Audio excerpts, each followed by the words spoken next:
Good morning, darling. I love you. あなた、こんばんは。何食べる？俺はな、シューマイが食べたいんだよな。シューマイ？お前なんでそんなに驚くんだ？こっち向いて。あなた、シューマイってね、難しいのよ。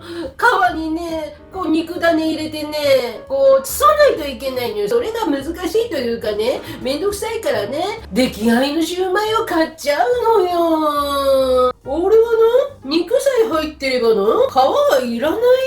あなた、なんて優しいの。ということでね、皆さん、こんにちは。マリリンとチャッピーです。あ、違う。マリリンとチャッピーです。今日は、皮なしシューマイを作ります。シューマイといえば豚肉なんですよね。まあ豚肉でもね、もも肉。このもも肉はね、豚肉の中でもね、脂質が少ないの。バラ肉よりもロースの方が脂質が少ない。でもね、ロースってね、赤身の中にも脂肪が混じってる。でも、もも肉は割と赤身の方はね、脂肪が少ない。まあ、ももとか、あとヒレ肉ですよね。は油が少ない。だから、ダイエット向きっていうことなんですよね。で、豚肉はね、やっぱりタンパク質が豊富。じゃあ、このもも肉ですと、100g 中 21.5g タンパク質が入ってるんですね。他の部位の中でもね、タンパク質が多いです。タンパク質は一般の人で体重 1kg あたり 0.8g は取った方がいいんですよ。なのでね、60キロだったら6、8、18、48g 取った方がいいということだよね。だよね。筋肉つけたいということであれば、体重 1kg あたり1グラムぐらい取ってもいいと思うんだよね。タンパク質を取って運動すると代謝しやすい体になって脂質が燃える。それでスリムになる。あと豚肉の特徴はビタミン B1 が多いってことだよね。ビタミン B1 は糖質をエネルギーに変えてくれるっていう。まあ重要な働きがありますんでね。やっぱりね、糖質がいっぱい体の中に溜まると悪さします。はい。その他ね、リンとかカリウム。ほら、むくみ防止のカリウムね。あと、亜鉛も入ってますね。というように栄養がいろいろ入っている豚肉です。それでね、材料は豚肉でしょ。玉ねぎ、生姜、むきエビね、梅芽エビ、あとキャベツね。調味料はオイスターソース、紹興酒、ごま油、あと中華だし入れると美味しいんだよね。だから中華だし、立て風味の中華だしを買ってきてあります。あと片栗、塩。ということで、今日も早速作ってみましょう。レッツゴー！キャベツを千切りにしますね。生姜ね、細かいみじんにしてください。玉ねぎ、手前からこう引くようにすると涙が出ないな。なんだろう。はい、玉ねぎ切れました。はい、そしたらね、玉ねぎね、ラップふわっとかけて、レンジでね、600ワット2分加熱して苦味取りします。はい。そしたら次ね、エビね、むきエビを臭み取り洗います。塩分濃度 3% ね、500ml だったら大さじ1杯。海水と同じ塩分濃度なので、旨味が外に逃げないんですね。洗わなきゃいけないんだ。これで洗いますね。はい、水切りしてきました。はい、玉ねぎレンチンしてきました。甘い。はい。豚肉ちゃんですね。7枚あるでしょ？ 4 枚。粗く切りたい。肉の食感が残るような感じ。はい。ひき肉買ってこないで自分で肉を作るということは、この大きさの調整ができるっていうことがいい点としては挙げられます。こんな感じでね、4、5ミリって感じだね。で、残りの3分の1ね。で切って、フードプロセッサーに入れて、このフードプロセッサーって便利よね。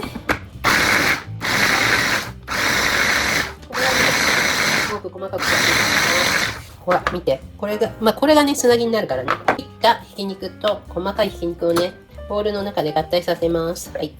こうくねくねくねくねくねくねくねくねくねってやるんだけれど、味付けをしていきます。調味料は合わせちゃいましょう。味覚は人によって違いますよね。なので、ボウルの中で合わせていきますね。オイスターソースをね、小さじ1ね。紹興酒だ。小さじ1。それで、中華だしね。干し貝柱の味が入った中華だしね。これだけでも美味しい。そうしたらごま油を入れます。ごま油を、まず小さじ1杯入れてみようか。これでいきます。これでも十分味付いてる。そしたら、このタレを栗の方に。もったいないから、こうやってつけて、ヒュッと全て使い切る。これでね、ぐるぐるぐるぐる、粘りが出るまでね、かき混ぜてください。ちょっと白くなってくるぐらいがいいかな。そうしたらレンジでチンしてきた玉ねぎに片栗を大さじ2分の1入れます。それで玉ねぎ側の方に入れました。なんでっていうと、玉ねぎの水分を片栗で閉じ込める。で、それをこの肉種の方に入れます。それでかき混ぜる。そしたらね、クッキングシートをフライパンに入れて、このクッキングシートの上に作った皮なしシューマイをね、乗せていくのね。キャベツを混ぜちゃいます。キャベツを皮代わりに、このあんのね、外側に回そうと思ったんだけど、くっつきが悪いんで、キャベツも一緒にしちゃった。そしたらこれをね、8等分に分けます。平らにして、真ん中切る。はい。これで 4等分ね。はい。そしたら、この1個ずつをね、こうやって取って握りますね。この中にこうやってちょっと穴開けてほしいのね。最後にエビ入れたい。和菓子作ってるような感覚になってきた。完成見本的には、ここに茎エビが入っていくようなイメージなのね。なので、そのスペース確認しますね。お湯をね、このクッキングシートの下にね、80ml ぐらい入れましょう。ウォーターベッド。はい。6分ぐらい弱中火で蒸していきます。そしたら、さっき洗ったむきエビ。これをね、真ん中をね、半分にこうやって切っちゃうんだよね。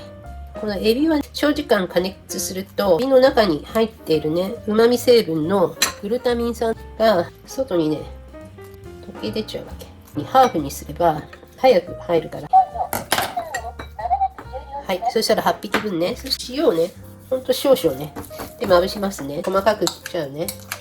6分蒸したね、シューマイの上にね、ちょうど8等分になるようにね、焼きエビを入れました。そうしたらまた蓋して1分半ぐらいでいいと思うんだよな。はい。